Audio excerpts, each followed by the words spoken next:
नमो नमः। प्रवाचिका अहंदया जोशी अत्र समेषां स्वागतम्। एषा कथा श्रीमान योगी पुस्तकात उद्धृता अस्ति। प्रथमभागस्य षोडशी कथा एषा। अस्तु तर्हि आरंभं कुर्मः। राजांची दौड सुरू झाली। राजांनी मारलेला वाघ बघायला वाड्यात पुणे लोटले होते। चौकात वाघ पडला होता। सईबाई जिजाबाईंच्यासह वाघ बघून गेल्या। राजे आपल्या महालात गेले होते। संध्याकाळ होत आली होती। दादोजी पंत मासाहेबांच्या महालात आले। केवढा मोठा वाघ! एकट्या शिवबानं मारला म्हणे. हो, भारीच धाडशी पोर, जिजाबाई कौतुकाने म्हणाल्या. तेच सांगण्यासाठी आलो होतो मी. वेळीच राजांना आवरणं आवश्यक आहे. आम्हाला वाटलं होतं की तुम्हीही राजांचं कौतुक कराल. कौतुक जरूर वाटतं मासाहेब, म्हणून जबाबदारी कशी विसरता येईल. मासाहेब, राजांच्या शिकारीचा छडा लावलाय मी. राजे रोहिडेश्वरी देवदर्शनाला जातो म्हणून सांगून गेले होते, त्यामुळं मी परवानगी दिली. बरोबर शिकार हवालदार नसता मी शिकारीला परवानगी दिली नसती. गैरसमज होतोय पंत. आम्ही सुद्धा चौकशी केली. मारलेल्या गायीमुळं गाव कष्टी झालं होतं ते पाहून राजांचं मन कळवळलं. वाघाची शिकार करून प्रजेला संकटमुक्त केलं. याचा आमच्याप्रमाणेच तुम्हालाही अभिमान वाटायला हवा. का वाटणार नाही? राजांच्या शिकारीच्या धाडसाचं जरूर मला अभिमान आहे. काय म्हणायचं आहे तुम्हाला? न समजून जिजाबाईंनी विचारले. मला एवढंच म्हणायचं आहे मासाहेब. राजे असं धाडस वापरायला अजून मुक्त्यार नाहीत. कारण विचारता मासाहेब. राजांनी वाघावर गोळी चालवली. वाघ जखमी झाला. भाला घेऊन ते पुढे सरसावले. मासाहेब, जरा डोळ्यांपुढे प्रसंग आणा. वाघ कच्चा जखमी असता त्यानं झेप घेतली असती. राजांच्या छातीवर आपले पंजे रोवून. पंत, मासाहेब ओरडल्या. घामाने चेहरा भरून गेला होता. नाईलाजानं बोलावं लागतं मासाहेब. कोवळं वय, वेडं धाडस. शिकारीची वार्ता ऐकताच सारं शरीर गलितगात्र झालं. उठायचं बळ पायात राहिलं नाही. मासाहेब, जीवनात आलेला आनंद, दुःख माणूस सहन करतोय. तुम्ही सहन केलं असतं, पण आमची काय वाट.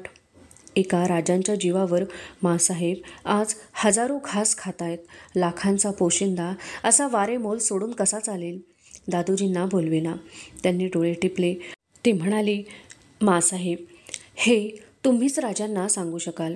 वेळीच जरब बसली नाही तर पुढं काही उपयोग होत नाही. यावर निर्णय आपला. पंत थकल्या पावली निघून गेले. मासाहेबांच्या समोर पंत एवढे कधी बोलले नव्हते. दादोजींनी सांगितले त्यात काही खोटे नव्हते. मासाहेबांचा राग उफाळला. त्याच संतापाने त्या राजांच्या महाली गेल्या. मासाहेबांना आत आलेल्या पाहताच शिवाजीराजे उभे राहिले. मासाहेबांनी एकदम विचारले, राजे, कोणाला विचारून शिकारीला गेलात? मासाहेब, आम्ही त्या भाकडकथा बाहेरच ऐकल्यात मी. त्या नका सांगू. वार चुकला असता तर. मासाहेब, आबासाहेबांनी आम्हाला विश्वासानं बंदूक दिली.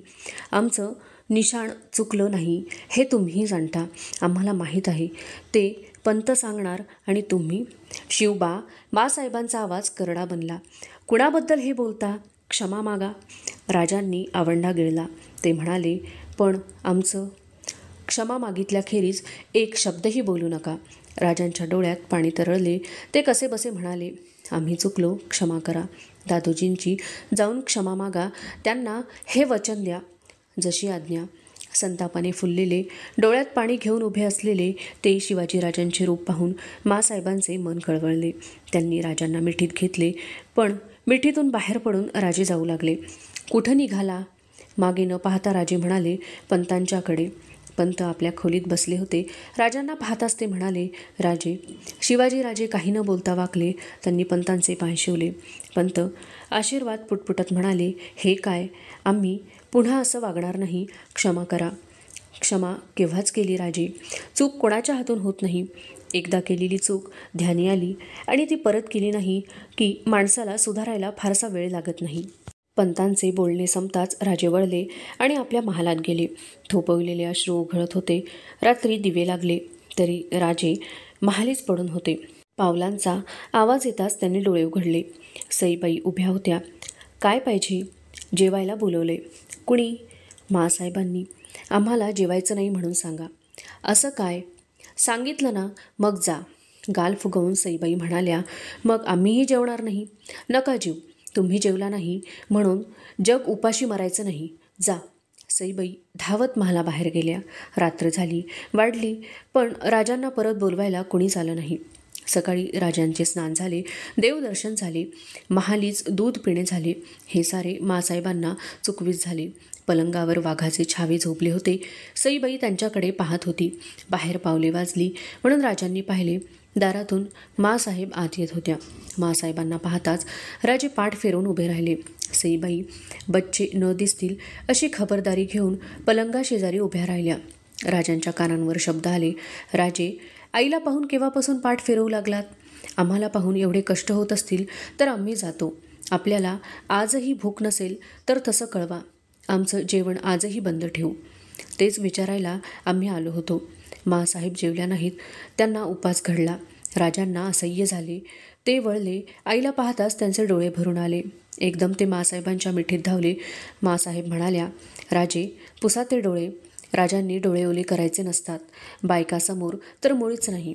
काल तुम्ही शिकार केलेली सांगितलीत, पण वाघाचे छावे आणलेले सांगितले नाहीत. ते आम्हाला पाहायचे आहेत. कुठं आहेत? राजांची नजर पलंगाकडे गेली. सईबाई गोंधळून उभ्या होत्या. पिल्लांना त्यांनी आडोसा धरला. या बाजूला झाल्या. मासाहेब पुढे झाल्या. गादीवर ते एकमेकांना बिलगून झोपले होते. छान आहेत. सईबाईंच्याकडे वळून म्हणाल्या, यांची जोखीम सूनबाईंच्यावर दिसते. तूही या खेळात सामील झालीस का? दूध पितात? बोथडीचं पाजावं लागतं मासाहेब. सकाळीच दूध पाजलं. छान केलंस. पण तू काही खाल्लंस का? रागाने राजांच्याकडे पाहत सईबाई म्हणाल्या, एक दिवस जेवलं नाही म्हणून जग उपाशी मरत नाही. रागाने सईबाई निघून गेल्या. शिवाजीराजांच्या ओठांवर हसू उमटले. अधुना प्रथम भागस्य सप्तदशी कथा एषा. उन्हाळा आला तसा लाल महालाचा मुक्काम खेडबाऱ्याच्या वाड्यात हल्ला. राजे, जिजाबाई, दादोजी यांच्या खेडबाऱ्याच्या मुक्कामाबरोबर खेडबारे गजबजून गेले. वाड्याकडे वर्दळ सुरू झाली. दादोजींनी शिवापूरला लावलेल्या आंब्याच्या बागांनी रूप घेतले होते. राजे दादोजींच्या बरोबर अनेक वेळा बाग पाहायला जात. फाल्गुन पुनव जवळ येत होती. घरी सणाची तयारी चालू होती. फाल्गुन पुनवेला सकाळी वाड्यासमोर होळी चौकात साफसफाई झाली होती. एरंडाचे भले थोरले झाड वाजत गाजत आणले गेले. ते सांगायला राजे धावत आत गेले. आतल्या सोप्यात सई उभी होती. राजांनी विचारले, मासाहेब कुठे आहेत? आपल्या महालात रडतायत. काय झालं? मी विचारलं पण सांगेनात. खेळ जा म्हणाल्या. राजे जिजाबाईंच्याकडे गेले. राजांना पाहता जिजाबाईंनी गडबडीने डोळे पुसले. राजे जवळ गेले, बसले आणि जिजाबाईंच्या गळ्यात पडत त्यांनी विचारले, मासाहेब काय झालं? त्या एका वाक्यात आवरलेले अश्रू झरू लागले. शिवाजीराजांना कवटाळून त्या रडत होत्या. राजांनी कष्टाने मिठी सोडवली.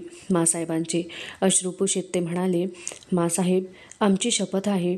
हां राजे, सुटली म्हणा. म्हणतो, पण का रडता सांगा. सांगते, सुटली म्हणा. सुटली. जिजाबाईंनी डोळे पुसले. राजांना जवळ घेत त्या म्हणाल्या, राजे, तुमच्या दादा महाराजांची आठवण झाली का? त्यांचा आज वाढदिवस. तुमचा वाढदिवस आम्ही करतो, पण यांचा कोण करीत असेल? मासाहेब, मग दादासाहेब महाराजांना बोलवून का घेत नाही? जिजाबाईंचे डोळे भरले. त्या अश्रुअवृत म्हणाल्या, तेवढं हातात असतं तर शंभू लांब का राहिला असता? गडबडीने उठत जिजाबाई म्हणाल्या, राजे चला, आज होळीचा दिवस, फार काम आहे. होळीचा सण झाला आणि उन्हाळा आपल्या रखरखीत पावलांनी अवतरला. मोहरलेल्या आम्रवृक्षांनी आपल्या धर्तीवर छाया धरली. वाढत्या दिवसांबरोबर आंब्याचे शेंडे फळभाराने धरणीकडे झुकत होते. दादोजी 2 प्रहराच्या वेळी शहापूरच्या आमराईतून फिरत होते. आंब्याच्या डेरेदार झाडांनी बाग सजली होती. कुठेतरी आंब्यांना तुरळक आंबे लटकत होते. 5-6 वर्षांच्या परिश्रमाचे सार्थक झाल्यासारखे वाटत होते. नुकतीच आळी केलेली ती झाडे समाधानाने पाहत दादोजी जात होते. पाठीमागून कृष्णाजी पंत चालत होते. दादोजी म्हणाले, कृष्णाजी, लवकर फळं धरली. पंत, याचं श्रेय तुम्हाला. शिवापूरला, शहापूरला, जिजापूरला तुम्ही चांगल्या बागा बसवल्या. माळरानावर नंदनवन केलं. थोरल्या महाराजांना आंबे फार आवडतात. जेव्हा महाराज येतील तेव्हा दुसऱ्या कशाला नसेल तरी या बागांसाठी माझी पाठ थोपटतील. पंत, ऊन फार आहे, वेळही पुष्कळ झाला. हो ना, परतूया. पंत वळले. आमराई बाहेर घोडी उभी होती. जात असता अचानक पंतांचे पाऊल थबकले. एक राजसांबा झाडावर हाताच्या उंचीवर डोलत होता. पिवळसर छटा आंब्यावर उमटली होती. नकळत पंतांचा हात उंचावला आणि यांनी तो आंबा तोडला. आंब्याचा वास पंतांनी घेतला. आंबा पाहत असता यांचे हास्य मावळले. चेहरा गंभीर झाला. अंग कापू लागले. काय झालं पंत? कृष्णाजी म्हणाला. रागाने आंबा भिरकावून देत पंत उद्गारले, केवढा मी असंयमी, केवढा पापी, धिक्कार असो. पंत पुटपुटत तरतरा पावले टाकीत जात होते. कृष्णाजी पंतांना काही कळत नव्हते, समजत नव्हते. कृष्णाजी पंतांच्याकडे न पाहता दादूजींनी घोड्यावर मान टाकली, टाच मारली, घोडे उधळले. वाड्यात जाताना देखील पंत कोणाशी बोलले नाहीत. वाड्याच्या मागे आपल्या निवासस्थानी ते निघून गेले. जिजाबाई आपल्या महालात झोपल्या होत्या. शेजारी सईबाई बसल्या होत्या. पावलांच्या आवाजाने जिजाबाईंना जाग आली. घाबऱ्या झालेल्या गंगाबाई आत आल्या. जिजाबाईंना त्या म्हणाल्या, राणीसाहेब चला, हे कसंच करायला लागलेत. काय झालं? गडबडीने उठत जिजाबाई म्हणाल्या, भ्रमिष्ठासारखे करतायत. शिवापूरला बागेत गेले होते, तिथून आले ते तलवार उपसून हात तोडायला बसले. वेळीच आवरलं म्हणून बरं वाईट आपल्यालाच बोलून घेतायत. कुणाशी काही बोलत नाहीत. रडणं पडणं चालू आहे. गंगाबाईंच्या बरोबर जिजाबाई धावल्या. मागोमाग सईबाई होत्या. तोवर शिवाजीराजे आले. सारे पंतांच्या निवासस्थानी गेले. खोली माणसांनी भरली होती. जिजाबाई राजांना पाहताच सारे बाहेर आले. जिजाबाई आत गेल्या. आतले दृश्य निराळेच होते. पंतांच्या दंडाला दोषांनी धरले होते. कोपऱ्यात तलवार पडली होती. पंत धापा टाकीत होते. पंतांनी नजर वर केली आणि मासाहेबांना पाहताच ते म्हणाले, मासाहेब. पंतांना पुढे बोलवेना. ते रडू लागले. मासाहेबांनी मागे वळून पाहिले. भीतीने गारठलेले राजे, सईबाई उभे होते. मासाहेब म्हणाल्या, राजे, सई तुम्ही वाड्यात जा. इथं कोणी राहू नका. क्षणात सारे पांगले. पंतांना धरलेल्यांना जिजाबाई म्हणाल्या, पंतांना सोडा आणि बाहेर जा. दोघे उठून गेले. गंगाबाई पंतांच्या शेजारी बसल्या. जिजाबाई जवळ जात म्हणाल्या, पंत काय झालं? कशासाठी हात रागा? काय झालं? हाताचे पंजे पुढे करीत पंत म्हणाले, मासाहेब या हाताला विचारा. आणि पंतांनी उजवा हात ताड कपाळी मारून घेतला. पंत. जिजाबाई ओरडल्या, मासाहेब हा दादोजी चांडाळ आहे. आज त्यानं चोरी केली. चोरी? होय मासाहेब. त्याचं ताडण ह्या हाताला झालंच पाहिजे. बुद्धी फिरली. खाल्ल्या अन्नावर उलटला म्हणत दादोजी तलवारीकडे वळले. दादोजी थांबा. काय झालं ते सांगितल्याखेरीज रेसभरही पुढं सरकू नका. काय सांगू मासाहेब? कोणत्या तोंडानं सांगू? थोरल्या महाराजांच्या परवानगीविना या दादोजीनं राजांच्या बागेतला एक आंबा तोडला. मग त्यात काय झालं? जिजाबाईंनी विचारले. काय झालं मासाहेब? कोणत्या तोंडानं राजांना काही सांगायला जाऊ? लहान काय आणि मोठी काय? चोरी ती चोरीच. तिचं प्रायश्चित्त मला घेतलंच पाहिजे. दादोजींनी एकदम तलवारीला हात घातला. मासाहेब ओरडल्या, हां दादोजी, ज्यांची एवढ्या इमाने इतबारे सेवा करता त्या तुमच्या थोरल्या महाराजांची माझी शिवबाची शपथ आहे. टाका ती तलवार. दादोजीच्या हातून तलवार पडली आणि उपरण्यात तोंड लपवून ते रडू लागले. एवढ्या वयोवृद्ध तपोवृद्ध माणसाला रडताना पाहून जिजाबाईंचा जीव गुदमरला. पंत घडलं ते न कळत झालं, होऊन गेलं. तुमच्या आधारावर आम्हाला इथं पाठवलं गेलं. काही अविचार करून बसला असता तर आम्ही काय करणार होतो? तुम्ही वयानं मानानं मोठे. तुम्हाला आम्ही सांगण्याचा अधिकार नाही, पण राहवत नाही म्हणून सांगते. काही झालं तरी आम्हाला विसरू नका. दुसऱ्या दिवशी दादोजी दप्तरी गेले तेव्हा सारे त्यांच्याकडे पाहत राहिले. शामराव निळकंठ उद्गारले, दादोजी हे काय? काय झालं? तुमच्या अंगरख्याला बाही नाही? काढून टाकली. दादोजी बैठकीवर बसत हसत म्हणाले, काल थोरल्या राजांच्या बागेत गेलो होतो. आंबा दिसला. धन्याच्या परवानगीशिवाय तोडला. चोरी केली त्याचीही शिक्षा आहे. किती दिवस असा अंगरखा घालणार? किती दिवस? साऱ्यांना हा एक बाहीचा अंगरखा सरावाचा होईपर्यंत. गुन्हा करताना लाज वाटली नाही, निस्तरताना तरी का लाजावं? पंत हसले, पण कुणी हसू शकलं नाही. अधुना प्रथम भागस्य अष्टादशी कथा ईशा. खेडबाऱ्याचा मुक्काम लवकरच पुण्याला हल्ला. शिवाजीराजांनी पुण्याला जायची घाईच घेतली. जिजाऊंना अलीकडे शिवाजीचे वर्तनच कळत नव्हते. रांझ्याच्या पाटलाचे प्रकरण झाल्यापासून राजे गंभीर बनले होते. घरी एकटे बसत, नाहीतर बहुधा फिरतीवर असत. पुण्याला येताच राजे परत रोहिडेश्वरी गेले. त्यावेळी पंत कामासाठी जुन्नरला गेले होते. जुन्नरहून दादोजी परत आले. त्यांनी चौकशी केली. राजे रोहिडेश्वरी गेल्याचे कळले. पंत चिंताग्रस्त झाले. जिजाऊंना म्हणाले, मासाहेब, राजे मध्येच रोहिडेश्वरी बरे गेले. 8 दिवसांपूर्वीच खेडबाऱ्याहूनही गेले होते ना? हो, त्यांना ते ठिकाण फार आवडतं. देवाधर्माचा भारी छंद आहे त्यांना. ते काही वाईट नाही, पण मला दुसराच वास येतो. कसला? अलीकडे राजांच्या भोवती गोळा होणारी माणसं पाहिलीत? नेताजी, येसाजी, तानाजी, बाजी, बाळाजी, चिमणाजी, किती नावं घ्यावीत. प्रत्येक खेपेला कोणीतरी नवं दिसतं. तो दादाजी नरसप्रभू तर अलीकडे सावलीसारखा चिकटलाय. काय म्हणायचं आहे तुम्हाला, मला काही कळत नाही. मासाहेब, राजांच्या वयाची माणसं असती तर मी समजू शकलो असतो, पण राजांच्या बरोबर लहान थोर सारे दिसतात. ब्राह्मण, मराठे, महार, रामोशी, प्रभू, 18 पगड जातीचे लोक आहेत. त्यात देशमुख आहेत, देशपांडे आहेत, मावळे आहेत. राजांच्या मनीचे बेत कळत नाहीत. विनाकारण कल्पनेचे डोंगर रस्ता. दादूजी, याचा अर्थ एवढाच की राजांचा ओढा सर्वांनाच आहे आणि ते का वाईट? दादोजी काही उत्तर देऊ शकले नाहीत. ते तसेच माघारी गेले. दादोजींना जी शंका आली तीत काही खोटे नव्हते. शिवापूरचा सारा वाडा पहाटेच मावळ्यांनी फुलून गेला होता. वाड्याची पागा तट्टांनी सजली होती. राजे बाहेर आले तेव्हा त्यांच्याबरोबर दादाजी नरसप्रभू, गुप्ते, येसाजी, तानाजी, बाळाजी, चिमणाजी ही मंडळी होती. भीमा लोहार मुजरा करून उभा राहिला. भीमा, कुठवर आलं? 50 तलवारी आणि 100 भाले तयार आहेत. शाब्बास. आणि इतरांचे? ते बी तेवढेच असतील. चला निघूया. सारे रोहिडेश्वराकडे निघाले. भर 2 प्रहरी रोहिडेश्वरावर सारे पोहोचले.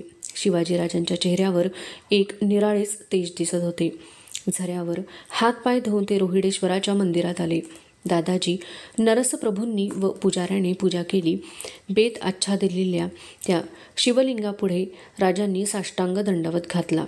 राजे म्हणाले, दादाजी, पुन्हा विचार करा. विचार केव्हाच ठरला. दादाजी म्हणाले, जगायचं असलं तर वाघानं जीवन जगू, शेळी म्हणून जगावंसं आता वाटत नाही. मग व्हा पुढं. राजांनी दादाजींचा हात हाती घेतला. पिंडीवर हात ठेवीत राजे म्हणाले, शंभो हर हर महादेव. आज तुझ्या प्रेरणेनं आम्ही हिंदवी स्वराज्याची शपथ घेणार आहोत. संकल्प तडीला न्यायला तू सिद्ध आहेस. जोवर स्वराज्याची उभारणी होत नाही तोवर मैत्रीसाठी धरलेला हात आम्ही सोडणार नाही. दिल्या वचनाला अंतर देणार नाही. एवढे बोलून राजांनी पिंडीवरचा बेल उचलला आणि मस्तकी लावला. दादाजींनीही राजांचे अनुकरण केले. नारळ फुटले. प्रसादाचे ताट घेऊन पुजारी बाहेर आला. मंदिराच्या समोर जमलेले 100-125 साथीदार हर्षभरीत नजरेने राजांच्याकडे पाहत होते. राजे पायरीवर बसले. प्रसाद वाटला जात होता. येसाजी, बाजी, तानाजी हे सारे राजे आता काय सांगतात इकडे लक्ष देऊन होते. राजे म्हणाले, येसाजी, आज आम्ही शपथ घेऊन मोकळे झालो. हे शेंदरीलगतचं दैवत स्वयंभू आहे. यांना आम्हाला आजवर यश दिलं, तुमची जोड दिली. आता पुढचे मनोरथ हिंदवी स्वराज्याचे, तेही तो पुरे करील. त्यासाठी आपली जबाबदारी फार मोठी. नेताजी हे राजांचे आप्त, वयानेही फार मोठे. ते म्हणाले, भीती कसली? भीती नाही. पहिलं पाऊल कोणतं टाकायचं, कुठून टाकायचं याचा विचार करतो आहे. त्यात विचार कसला? तानाजी म्हणाला, देवामोहर शपथ झाली तेच पहिलं ठिकाण. म्हणजे काय? रोहिडेश्वर घेऊन देवाची जागा कब्जात आणूया. कसं? फार सुरेख. पण गडाची हालत? बाजी म्हणाला, मी फिरून आलोय गड. लई तर 200 पातूर शिबंदी असल. गडाला मजबूती नाही. चारी बाजूनं खिंडारं आहेत. काय दादाजी? ठरलं. रोहिडेश्वरावर प्रथम चाल करायची. ठीक आहे. राजे म्हणाले, उद्या रोहिडेश्वरावर स्वराज्याचा कौल घेऊ. हर हर महादेवची गर्जना उठली. राजांनी येसाजीला हाक मारली. येसाजी, बाजी, तानाजी, तुम्हा सर्वांची माणसं तयार आहेत ना? हो. रोहिड्याच्या पायथ्याला रात्र असताना साऱ्यांनी गोळावायचं. आम्ही तिथं पहाटे येऊ. आवाज गोंधळ होऊ द्यायचा नाही. सारं कसं चुपचाप पार पडलं पाहिजे. सारे रोहिडेश्वराच्या डोंगरावरून परतले. राजे समोर दिसणारा किल्ला पाहत उतरत होते. मध्यरात्र होईपर्यंत राजे वाड्यात जागे होते. लोहारांनी तयार करून आणलेल्या भाले तलवारीचा ढीक पडला होता. 4 लोहारांनी रात्रंदिवस राबून 15 दिवसात एवढी तयारी केली होती. भीमा म्हणाला, राजे, जरा आगूप कळवायला पाहिजे होतं. बरच्या तयार झाल्या असत्या. राजे हसले. म्हणाले, भीमा, एवढं केलं हे काय थोडं झालं? हातातले सोन्याचे कडे त्यांनी भीमाला दिले. ते म्हणाले, हे चौघात वाटून घ्या. तुमच्या हाताचं कडं मोडणार काय आम्ही? पूजेला राहील हे. राजे वाड्यात आले. मागोमाग भीमा आला. राजे वळले. त्यांनी विचारले, काय भीमा? भीमाने राजांचे पाय धरले. तो म्हणाला, एक मागणं आहे. कसलं? देतो म्हणा. अरे, तुला नाही म्हणेन का? दिलं. उद्या जाणार हायसा, तिथं मला संग न्या. काय म्हणतोस भीमा? अरे राजे, मला तलवार चालवायला येते, भाला येतो या. उगीच धंदा करीत नाही मिया. तुम्हीच तलवार दिलीसा, ते काय लांडगं मारत बसू? राजांना गहीवरून आले. त्यांनी भीमाला उठवले. पाठ थोपटीत ते म्हणाले, भीमा, तुझ्यासारखीच माणसं हुडकतोय मी. जाऊ सकाळी. आनंदाने भीमा गेला. लोहार शाळेत भली रात्र होईपर्यंत भीमा एकटाच तलवारीला पाणी पाजीत बसला. भल्या पहाटे राजे स्नान आटोपून बाहेर आले. चौकात भालदार हत्यारी उभे होते. राजांनी पूर्वेकडे तोंड करून उभ्या असलेल्या अश्वावर मान टाकली. पाठीमागचे स्वार झाले. त्यात भीमाई होता. राजांनी मनात देवाचे स्मरण करून घोड्याला टाच मारली. आकाशात नक्षत्रे लुकलुकत होती. पूर्वेला अजून पांढरी कड उमटली नव्हती. रात्रीतून पहाट होत असताना राजे रोहिडेश्वराच्या पायथ्याशी पोहोचले. माटेवर सारे राजांची वाट पाहत होते. राजांनी उतरताच विचारले, तानाजी, किती गोळा झाले? हजारांवर 50. ठीक आहे. ज्यांना हत्यारं नसतील त्यांना हत्यारं द्या. शस्त्रे वाटण्यात आली. पूर्वेला उजाडू लागले होते. साऱ्या रानात पक्ष्यांचा चिवचिवाट वाढला होता. राजांनी येसाजीला विचारले, येसाजी, जी, भारे किती तयार आहेत? 50 आहेत. पुरे होतील? रगड हत्यारी होते. तेवढे चारी बाजूंनी सोडलेत. इशारत झाली की गडावर मिळतील. आणि तू, मी, तानाजी आपल्या बरोबर राहू. इशारत आली की रानखिंडीनं वर जायचं. माणसं पेरून आलोय मी. गड शांत आहे. कालच सुभाना गडावर वस्तीला गेलाय. त्याची मामी आहे गडावर. साऱ्यांच्या चेहऱ्यांवर स्मित झळकले.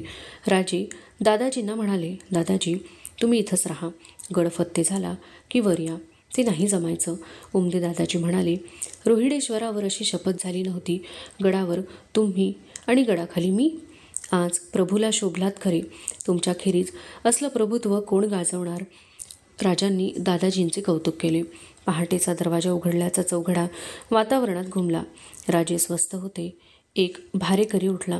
राजांना मुजरा करून भारा डोक्यावर घेऊन तो चालू लागला. थोड्या वेळाने आणखी 2 भारेकरी निघाले. अधीर भीमाने विचारले, राजे, मी जाऊ? जा, हुशारीनं. इशारत झाल्याखेरीज काही करायचं नाही. त्याची काळजी सोडा. थोडे भारे आणखी गेले आणि भीमाने भारा उचलला. राजांनी विचारले, तलवार घेतलीस ना? भीमाने हसून भाऱ्याकडे बोट दाखविले. सूर्य क्षितिजावर येईपर्यंत रानात फक्त राजे, दादाजी, येसाजी आणि 50 मावळे राहिले. रानावर उन्हे फाकत होती. नव्या पालवीचे नानाविध रंग रानावर दिसत होते. येसाजीने राजांना खूण केली. राजांनी तलवार उपसून मस्तकी लावली आणि ते गडाच्या रोखाने चालू लागले. एक एक पाऊल सावधगिरीने टाकले जात होते. गडाच्या दरवाजावर चौकी पहारेकरी दरवाजाच्या देवडीवर चिलीम फुंकीत बसले होते. भारे आत जात होते. पावसाळा आता लवकरच येणार होता. गडावर झडी बांधायचे काम सुरू झाले होते. भारे घेऊन जाणारे सरळ गडात जात होते. पण जसे जास्त भारे जाऊ लागले तसे एकाचे लक्ष त्याच्याकडे गेले. आयला, आजवर झोपले होते काय भडवे? किती भार चढत्यात गडावर. तोवर आणखीन एक भारा आला. भारेकराने हटकले. कुठलं भारं? इथलं जी, भारेवाला म्हणाला. गाव मावळ जी. भारेवाला आत गेला. पाठोपाठ तिघे मुंडाचे बांधलेले ठेवणीतले कपडे केलेले, कमरेला तलवार, हाती भाला घेतलेले गडात घुसले. पहारेकऱ्याकडे न पाहता पुढे जाऊ लागले. पहारेकऱ्याने हाक मारली, आव पाहुणं, काय म्हणतासा? एकाने वळून विचारले. काय म्हणणार? अगदी घरागत आत सुटला साजी. कोण कुठलं सांगशिला का नाही? कुठं निघालासा? कुठलं सा? लगीन ठरवाया निघालोय आम्ही. आओ, पण कुणाचं? गडाचं. आओ, गडाचा पोरगा म्हणजे गडाचंच की. पहारेकरी हसले. एक म्हणाला, आम्हासा बोलवा लग्नाला. तुमच्या बिगर लगीन पार पडल व्हय? म्हणत तिघे मिशीवर ताव देत गडावर गेले. एका पहारेकराच्या डोक्यात कीड पडली होती. त्याला कुठेतरी खटकत होते. हे भारेकरी लग्न ठरवायला गेलेले हत्यारबंद इसम. त्याला काही सुचेना. त्याचवेळी आणखीन एक भारा आत घुसला. पहारेकराने कट्ट्यावरून उडी घेतली. तो ओरडला, "ए थांब!" भारेवाला थांबला. "कुठं भारं घेऊन निघालास?" "आत जी." "ते दिसतंय मला." "कुणाच्या घरात?" "वाड्यात जी." "किल्लेदाराच्या?" "व्हय जी. काल हवालदारानं वर्दी दिली होती तेच भारू." "व्हय जी." भारेकरी म्हणाला. "टाका भारा खाली." भारा खाली टाकला गेला. पहारेकरी ओरडला, "सोड भारा." देवडीवरचे सारे हसत होते. एक जण म्हणाला, "राम्या, कशाला गोतं करतोस त्याचं? जाऊ दे." तिकडे लक्ष न देता रामजी म्हणाला, "उघड भारा." भारेकऱ्याने पाहिले. सूर्य वर चढला होता. तो बेताने वाकला आणि एकदम तोंडात बोटं घालून त्याने शिळ घातली. "आईला डोंबारी काय?" पहारेकरी म्हणाला. तोच भाऱ्यातून तलवार उपसली गेली. उभ्या जागी पहारेकऱ्याचे डोळे ताठरले. क्षणात तो देवडीकडे धावू लागला. त्याने 2 पावले टाकली असतील नसतील तो त्याच्या पिंढरीवर खाव बसला. किंचाळत पहारेकरी कोसळला. देवडीवाल्यांच्या हातून चिलीम केव्हा सुटली होती. पायावर पडलेला इंगळ झटकत एक उभा राहिला. बाकीच्या दोघांनी त्याचे अनुकरण केले आणि जेथे तलवारी भाले ठेवले होते तिकडे ते धावले. शिळ घुमताच मागचा भारेकरी सावध झाला. भीमाने भारा खाली टाकला आणि तलवार काढून तो धावू लागला. एक पहारेकरी नगारखान्याजवळ जाऊन पोहोचला होता. खाली चकमक चालू झाली होती आणि नगाऱ्याचा आवाज गडावर घुमू लागला. गडाच्या 4ही बाजूंनी हर हर महादेवच्या गर्जना उठत होत्या. हातघाईचे तुरळक सामने होत होते. पाहता पाहता 4ही बुरुजांच्या चौक्या काबीज झाल्या. गडाच्या किल्लेदाराची झोप अजून उतरली नव्हती. तो धडपडत बाहेर आला. एकच गोंधळ गडावर माजला होता. शिवाजी आला. आरोळी उठत होती. किल्लेदार तलवार घ्यायला वळला, पण त्याचवेळी 4ही बाजूंनी शिवाजीचे लोक पुढे आले. किल्लेदार गिरफ्तार झाला. शिवाजीराजे एका बुरुजावरून हे सारे पाहत होते. गडावर शांतता पसरली. राजे संथ पावले टाकीत पायऱ्या उतरले. साऱ्यांचे मुजरे झडले. अभिमानाने कौतुकाने साऱ्यांचे चेहरे फुलले होते. भीमाच्या पाठीला जखम झाली होती. राजे म्हणाले, "भीमा, अंगावर जखम घेतल्याखेरीज बरं वाटत नाही?" "राज करणार काय? नामर्दाची जात ही." पाठीवर घाव घातला. "पळस सुटला असेल." तानाजी चिडवण्यासाठी म्हणाला. "तर येशीत जाऊ बघ." 2 बुडदं पडल्यात. किल्लेदाराला समोर आणले गेले. किल्लेदार थरथरत होता. उसन्या अवसानानं तो म्हणाला, "हे बरं नव्हं. सांगून ठेवतो, लई दिस गमजा चालायच्या नाहीत ह्या." "येसाजी, गडावर तोफ आहे?" "जी आहे." "याला तोफेच्या तोंडी द्या." राजे म्हणाले. किल्लेदार एकदम राजांच्या पायांवर पडला. "राजे, यात काय माझा गुन्हा नाही. गड तुमचा आहे. सांगशीला ती चाकरी करीन." राजे हसले. दादाजींच्याकडे वळून म्हणाले, "दादाजी, पाहिलंत? ही आदिलशाहीची इमानी माणसं. किल्लेदारांना नजरकैदेत ठेवा. येसाजी, पुढची व्यवस्था होईपर्यंत तुम्ही गडावर राहा. बाळाजी, चिमणाजी, गडाची मालमत्ता, धान्य, शिबंदी यांचा हिशेब करा. आम्ही पुण्याला जाऊन ताबडतोब माघारी येऊ." गडाच्या बाया बापड्या येऊन राजांच्या पाया पडत होत्या. राजांनी साऱ्यांना धीर आश्वासन दिले. गडाची शिबंदी राजांची बनली. जखमींना तातडीने डोलीने शिवापूरच्या वाड्यात हलवण्यात आले. गडाच्या प्रथम दरवाजाशी येताच राजांचे लक्ष नगारखान्यावर फडकणाऱ्या हिरव्या ध्वजावर गेले. राजांनी विचारले, "दादाजी, आपला झेंडा आणलात ना?" "जी." म्हणत दादाजींनी झेंडा पुढे केला. दादाजी, देवाच्या इच्छेनं स्वराज्याचं पहिलं पाऊल पडलं. त्याच देवाचा ध्वज आम्ही यापुढे वापरू. देवाचं राज्य उभं करू. नगारखान्यावर राजे गेले. आदिलशाही ध्वज उतरवला गेला आणि निळ्या आकाशाच्या पार्श्वभूमीवर भगवा ध्वज फडकू लागला. अवशिष्टा कथा अग्रिमे भागे पठिष्यते. अस्तु तर्हि पुनर्मिलामः. तावन् मंगलं भूयात्, शुभं भूयात्. नमो नमः. धन्यवादः.